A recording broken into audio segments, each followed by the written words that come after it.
Hello students, कैसे हो आप सब। आई होप आप सब अच्छे होंगे। आईसीटी वर्चुअल क्लासरूम में आप सबका स्वागत है। मैं विकास। बच्चों, क्लास 10th का मैथ्स हम कर रहे हैं।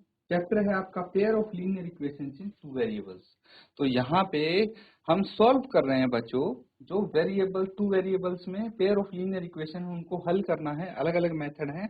तो एल्जेब्रिक के अंतर्गत आपके आते हैं सब्स्टिट्यूशन मेथड, ये हम कर चुके हैं, सीख चुके हैं। एलिमिनेशन मेथड भी सीख चुके हैं। अब जो आप करेंगे वो है, उसको बोलते हैं बच्चों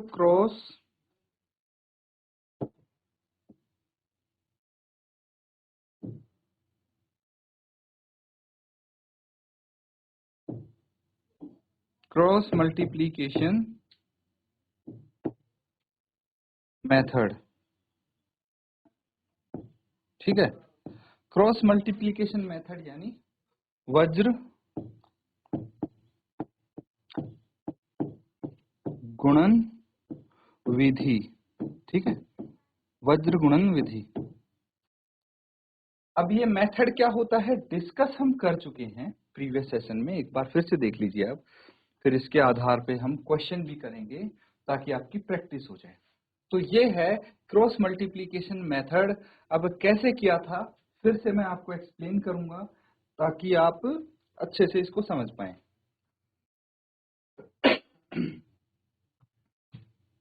तो देखिए बच्चों, यहाँ पे ये जनरल इक्वेशंस हो गई आपकी। कैसे लिख सकते हैं हम, a1x plus b1y plus c1 is equal to 0, a2x plus b2y plus c2 is equal to 0। तो ये a1 b1 c1 ये क्या है, ये हैं कोफिशिएंट्स। c1 c2 हो गए कांस्टेंट्स। तो यहाँ पे आपको क्या लिखना पड़ेगा, यहाँ पे आप लिखेंगे बच्चों x y एंड 1। ठीक है, और इनके नीचे शुरुआत करेंगे आप y के कोफिशिएंट से b1 से। b1 के नीचे क्या है b2, तो b2 लिख देंगे। उसके बाद x को बीच में रखते हुए उसके राइट साइड में आप राइट की तरफ, इसके राइट की तरफ क्या है c1 c2 वो लिख देंगे। आगे तो कुछ नहीं है। फिर शुरू से शुरू करेंगे आप, फिर x के कोफिशिएंट आ जाएंगे a1 a2 एंड फिर उसके बाद b1 b2 ये आ जाएंगे आपके y के कोफिशिएंट। तो b1 b2 से शुरू किया वहीं पे एंड करेंगे और इनको करना है क्रॉस मल्टीप्लीकेशन। इसीलिए इसका नाम भी पड़ा है क्रॉस मल्टीप्लीकेशन यानी वज्र गुणन विधि। तो क्रॉस मल्टीप्लीकेशन करना कहां से है, इसमें अगर कंफ्यूज हो गए तो दिक्कत हो जाएगी। अब देखिए शुरुआत आपको करनी है यहां से, ऊपर से ही शुरुआत करनी है। ये हो गया 1, b1 इंटू c2 ये लिखेंगे। उसके बाद जो नीचे वाला है वो दूसरे नंबर पे आएगा और वो माइनस होगा। जो पहले नंबर का मल्टीप्लीकेशन है उसमें से घटा देंगे दूसरे नंबर के मल्टीप्लीकेशन को, जो कि है b2c1। देखिए b2c1 माइनस कर दिया मैंने, और ये लिखेंगे x बटे, ऊपर x है, x बटे इसका मल्टीप्लीकेशन है ना, फिर y बटे इनके मल्टीप्लीकेशन का डिफरेंस, 1 बटे इनके मल्टीप्लीकेशन का डिफरेंस। यही तरीका लगाएंगे हम। अब उसके बाद जब आपको वैल्यूज निकालनी है x की और y की निकालनी है, तो ये सब बराबर हैं हमारे पास। तो एक बार x बटे इसको 1 बटे इसके बराबर रख दीजिए, x की वैल्यू आ जाएगी। फिर y बटे ये 1 बटे इसके बराबर रखेंगे तो इनकी वैल्यू आ जाएगी। क्लियर है, इसको नोट डाउन कीजिए। फिर एक क्वेश्चन के साथ प्रैक्टिस करेंगे बच्चों।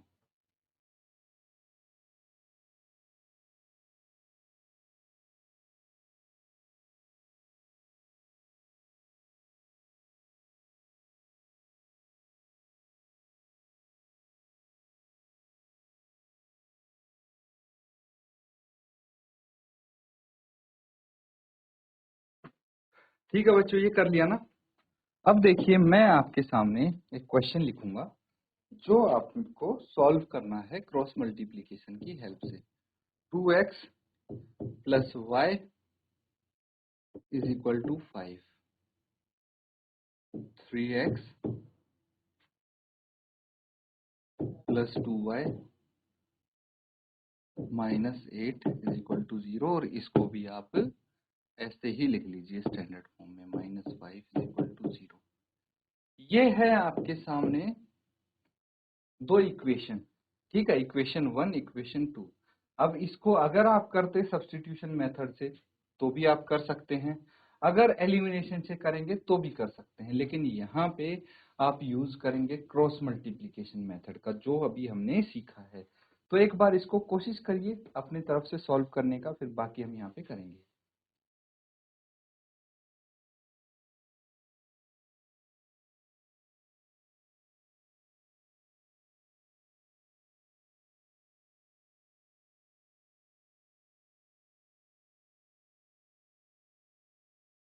उनको हम जो स्टैंडर्ड इनकी वैल्यूज होती हैं उनसे कंपेयर करके लिख देते हैं।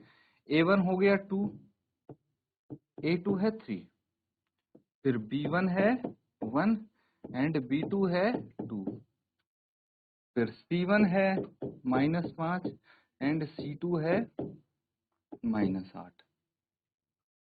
अब एक बार फिर से देख लीजिए आप, यहाँ पे हमें ये जो फॉर्मूला दिख रहा है इसमें हमें वैल्यूज पुट करनी है, डायरेक्ट कर दें वैल्यू पुट, है ना।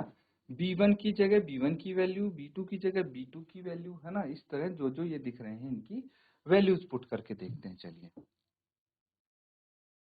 तो ये हो जाता है सबसे पहले x है, यहाँ पे हम B1 की वैल्यू पुट करेंगे, ये हो गया B2, फिर C1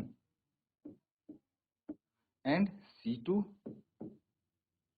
फिर यहाँ पे y आएगा and B1 B2 C1 C2, उसके बाद A1 A2 आ जाएगा जो कि 2 और 3 है, फिर यहाँ पे 1 आ जाएगा एंड फिर हम खत्म भी B1 B2 से करेंगे जो कि 1 एंड 2 है। ठीक है, अगर ऐसे आपको कंफ्यूजन लग रहा हो तो पहले आप क्या करिए, पहले देखिए मैं बताता हूँ, इसको इरेज कर देंगे एक बार, क्योंकि कई बच्चे कंफ्यूज हो सकते हैं ऐसे। तो हम पहले फॉर्मूला ही लिख लेंगे, B1 B2 C1 C2 A1 A2 and फिर से B1 B2, है कि नहीं। आ गया फॉर्मूला, इनको क्रॉस मल्टीप्लाई करेंगे हम ऐसे, ये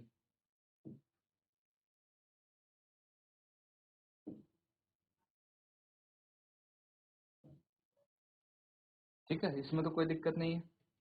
अब क्या करना है बच्चों आपको, अब इसके नीचे x लिखेंगे, y1 और b1 की जगह b1 की वैल्यू, c1 की जगह c1 की वैल्यू, a1 की जगह a1 की वैल्यू, और ऐसे सबकी वैल्यूज लिखते जाएंगे।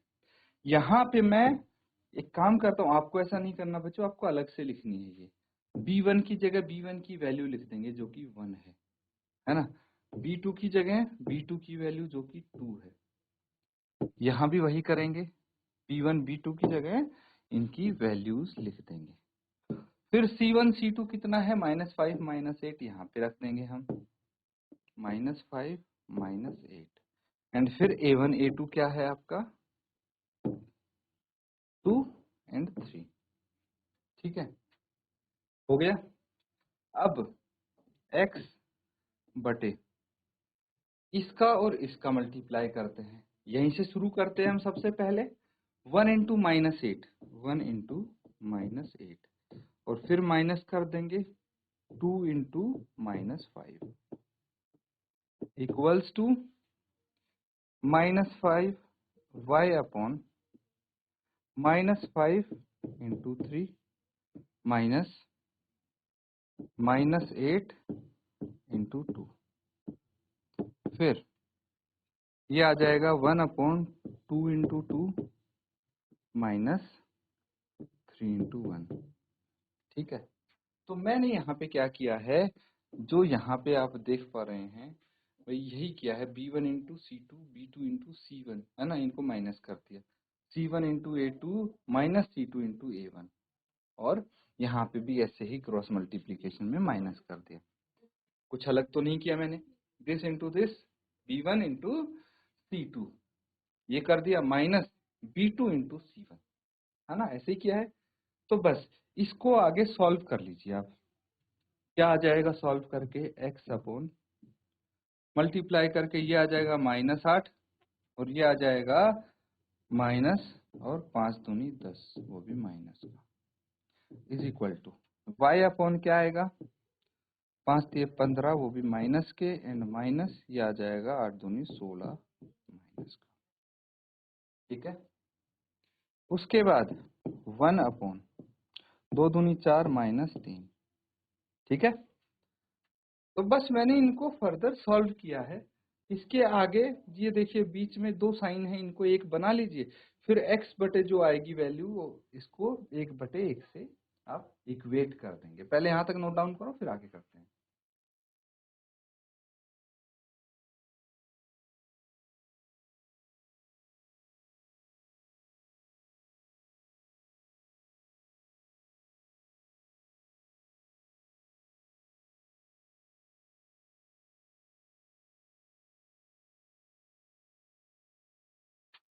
अच्छा, यहाँ तक समझ में आया? आई थिंक हम इसको यहीं पे कंप्लीट कर सकते हैं, है ना, इतने स्पेस में आ जाएगा हमारा।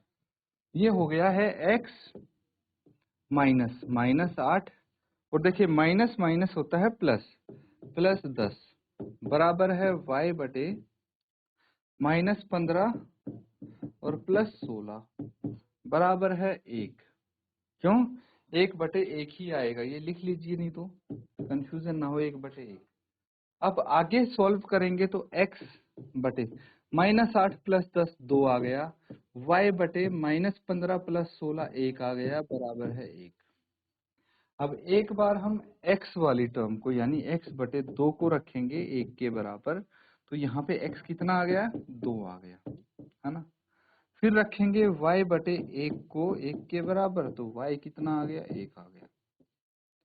क्रॉस मल्टीप्लीकेशन से x की और y की वैल्यू आपकी आ गई है। अगर इसको एलिमिनेशन सब्स्टिट्यूशन किसी भी मेथड से करेंगे या ग्राफिकल मेथड से भी करेंगे तो आपके x और y की वैल्यू यही आने वाली है बच्चों। इसको नोट डाउन कर लीजिए आप।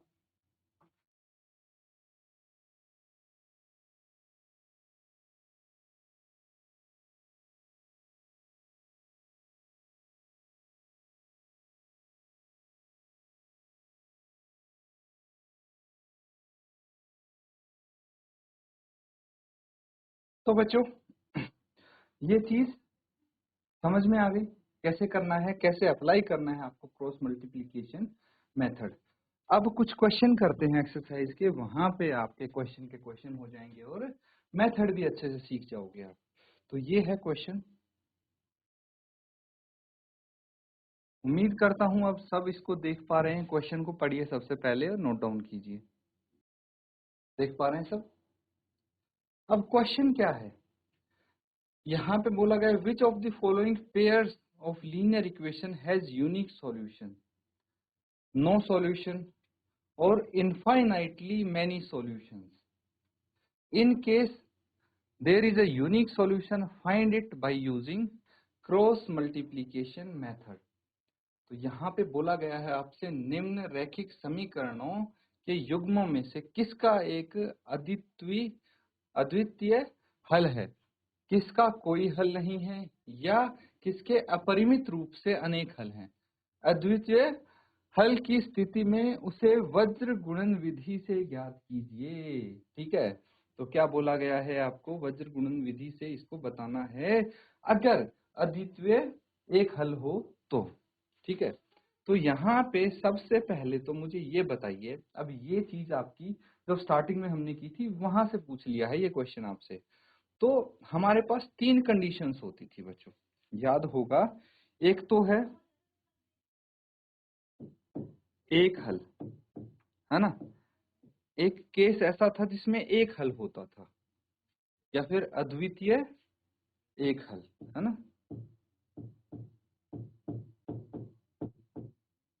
अद्वितीय एक हल, इसको हम यूनिक सॉल्यूशन भी बोलते थे। क्या बोलते थे? यूनिक सॉल्यूशन, है ना। फिर आते थे कौन सा है भाई? अपरिमित रूप से अनेक हल, है ना। अपरिमित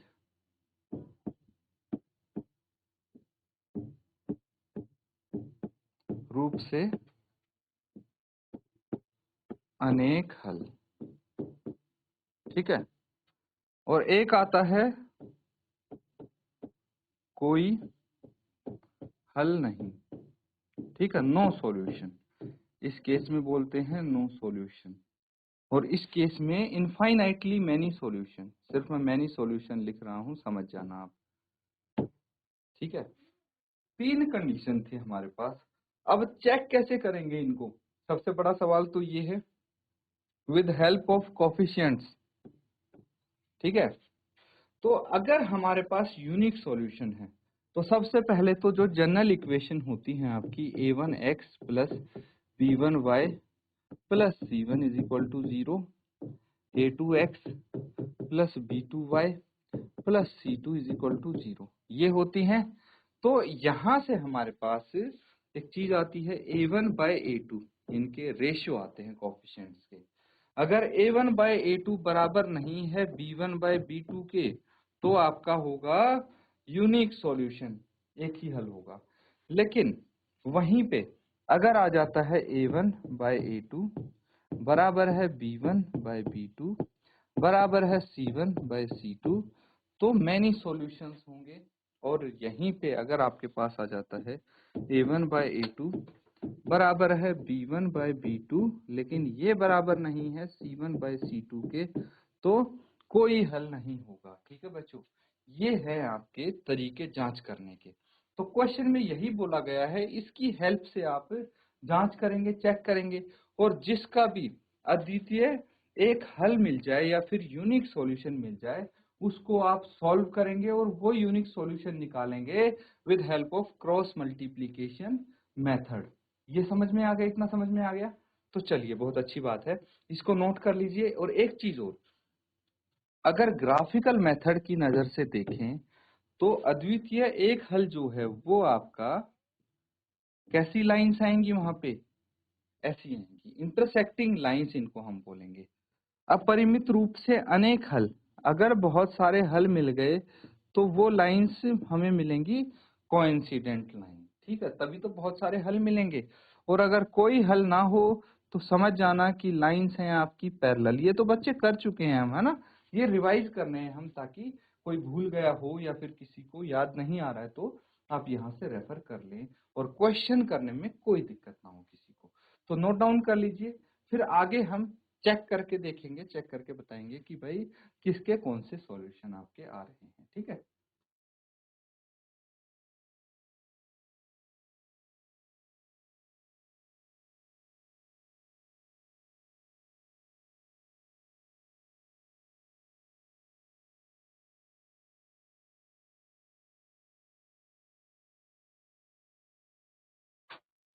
तो बच्चों, यहां तक कोई दिक्कत नहीं है ना? अब इसको हम आगे सॉल्व करके देखते हैं। देखिए, ये सबने नोट डाउन कर लिया है, तो अब चेक करेंगे सबको। इस टाइप के क्वेश्चन आप कर भी चुके हैं कि जिसमें चेक करना होता है हमें कि कैसे सॉल्यूशन हमें प्राप्त होंगे। सबसे पहले सेकंड पार्ट ही करते हैं ना, क्योंकि सेकंड पार्ट को हमने सॉल्व किया था और आपको पता है, देखिए सेकंड पार्ट हमने कर लिया है ना प्रैक्टिस, आपको पता है कि इसके आपके यूनिक सॉल्यूशन आएगा। तो चलिए देखते हैं इसको। जनरल इक्वेशन से कंपेयर करने पर a1, सबसे पहले इक्वेशन लिख लीजिए, 2x plus y minus 5 is equal to 0, 3x plus 2y minus 8 is equal to 0, ठीक है, मैंने ऐसे लिख दिया जैसे आपकी स्टैंडर्ड इक्वेशन होती है। अब इस केस में आप क्या करेंगे, a1 और a2 लिख लीजिए, कितना है 2 एंड 3, b1 b2 कितना है 1 और 2, c1 c2 कितना है -5 एंड -8, ठीक है। अब इनके अनुपात निकालिए, रेशियोज निकालिए, a1 बाय a2 कितना आएगा, a1 बटे a2, ये आ जाएगा आपका 2/3। b1 बाय b2 कितना आएगा, ये 1/2 आ जाएगा। c1 बाय c2 निकालना ही क्यों है, जब हमें पता लग गया a1 बाय a2 बराबर नहीं है, because a1 by a2 is not equal to b1 by b2, है ना, ये इक्वल नहीं है, therefore it has unique solution, इसके क्या है, एक हल होगा, ठीक है, इसका एक अद्वितीय हल होगा। इसीलिए हमने यहाँ पे मेथड यूज किया था। कौन सा मेथड यूज किया था बच्चों? यहाँ पे क्रॉस मल्टीप्लीकेशन मेथड यूज करके वो हल निकाल लिया था। ऐसे आप चेक कर सकते हैं। क्लियर है? अब इसी तरह से पार्ट 1 चेक करिए आप। ठीक है, पहला भाग है। चलिए चेक करके देख लेते हैं इसको, आपको आइडिया हो जाएगा।